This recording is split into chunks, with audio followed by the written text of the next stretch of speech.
بسم الله الرحمن الرحيم، والصلاة والسلام على أشرف المخلوقين. بمناسبة ميلاد خير الخلق والمرسلين محمد صلى الله عليه وسلم، بمناسبة هذا العيد، أهنئ صاحب الجلالة وجميع المسلمين في مشارق الأرض ومغاربها. قال الله تعالى بعد أعوذ بالله من الشيطان الرجيم: بسم الله الرحمن الرحيم: فالذين آمنوا به وعزروه ونصروه واتبعوا النور الذي أنزل إليه أولئك هم المفلحون.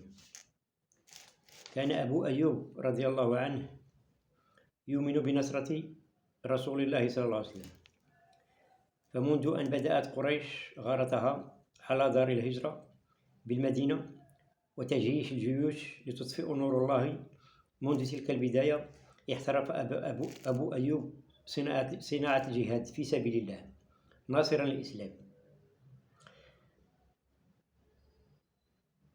وجاءت الهجرة النبوية مواكبة لرغبة رسول الله صلى الله عليه وسلم في الحفاظ على الحياة الذين اتبعوه وصدقوا به وآمنوا بدين الإسلام. قال الله تعالى: للفقراء المهاجرين الذين أخرجوا من ديارهم وأموالهم يبتغون فضلا من الله ورضوانا وينصرون الله ورسوله أولئك هم الصادقون. صدق الله العظيم.